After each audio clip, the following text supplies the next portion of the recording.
اللہ تعالیٰ نے جتنی بھی عبادات مسلمانوں پر فرض کی ہیں، وہ عبادات ایک تو اللہ تعالیٰ کی رضا کا بہت بڑا سبب بنتی ہیں، اور دوسرا اس کا اہم نتیجہ یہ نکلتا ہے کہ وہ مسلمان کی تربیت بھی کرتی ہیں۔ نماز ہو، روزہ ہو، حج ہو، زکوٰۃ ہو، آپ ان تمام عبادات کو کھول کر دیکھ لیں، یہ انسان کو تربیت کے مرحلے سے گزارتی ہیں، اور انسان ان عبادات کو صحیح طور پر جب بجا لاتا ہے، عملاً جب ان عبادات کو اخلاص کے ساتھ وہ ادا کرتا ہے، تو اس کی ایک بہترین تربیت ہوتی ہے۔ الحمدللہ اللہ تعالیٰ نے ہمیں رمضان المبارک عطا کیا ہے اور اس کے روزے فرض کیے ہیں، تو ارشاد فرمایا کہ یا ایھا الذین آمنوا کتب علیکم الصیام کما کتب علی الذین من قبلکم، اے ایمان والو تم پر روزے فرض کیے گئے ہیں جیسا کہ تم سے پہلے لوگوں پر فرض کیے گئے تھے، اور مقصد کیا ہے؟ لعلکم تتقون، تاکہ تم پرہیزگار ہو جاؤ، تمہیں تقوی نصیب ہو جائے۔ روزہ بہت بڑی تربیت کرتا ہے انسان کی۔ روزہ انسان کو مجاہدے کی تربیت دیتا ہے۔ انسان مجاہدے کا مطلب ہوتا ہے مشقت کرنا اپنے نفس کے خلاف۔ تو رمضان المبارک میں آپ دیکھ لیں، ہم بہت سارے کام اپنی طبیعت کے خلاف کرتے ہیں۔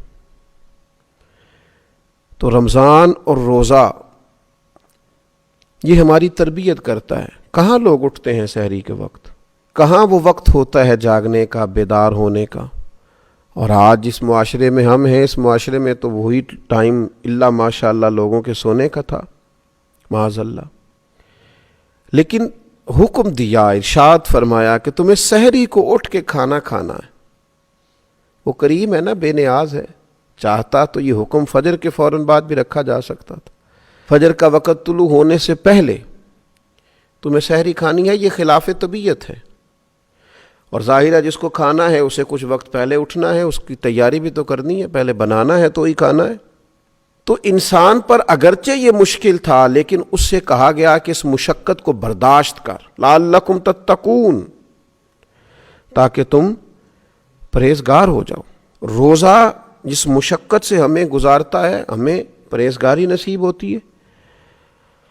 اور آپ دیکھیے کہ روزہ بہت بڑا مراقبہ ہے۔ کس بات کا مراقبہ؟ اللہ تعالیٰ کے حاضر و ناظر ہونے کا مراقبہ۔ آپ اکیلے ہیں گھر میں، کوئی آپ کو نہیں دیکھ رہا، فریزر کے اندر سارا کھانا موجود ہے، آپ اطمینان سے کھانا کھا سکتے ہیں، لیکن نہیں کھاتے۔ کیوں نہیں کھاتے؟ کہ میں نے روزہ رکھا ہوا ہے۔ تو بھئی بہت سارے کام ایسے ہیں معاذ اللہ جو لوگ صرف اس وقت کرتے ہیں جب کوئی دیکھ نہیں رہا ہوتا۔ اللہ تعالی ہم سب کو معاف فرمائے، درگزر فرمائے، پردہ پوشی فرمائے۔ لیکن اس نے روزہ رکھا ہوا ہے، کوئی نہیں دیکھ رہا، اس کے باوجود بھی یہ کھانا نہیں کھاتا۔ کیوں؟ کہ اس کے دل میں یقین کامل ہے کہ میرا اللہ مجھے دیکھ رہا۔ تو روزہ یہ تربیت کرتا ہے، مجاہدہ کراتا ہے کہ اللہ مجھے دیکھ رہا ہے۔ اگر یہ مشق پک جائے نا باقی 11 مہینوں میں بھی، تو تنہائیاں پاک ہو جائیں گی، ساری مزاج پاک ہو جائے گا۔ جس طرح اگر صبح سحری میں اٹھنا پک جائے تو فجر کیا تہجد کی مضبوطی بھی نصیب ہوگی۔ یہ ایک مشقت اور ایک تربیت روزے نے ہماری کی۔ اور میں آپ سے عرض کروں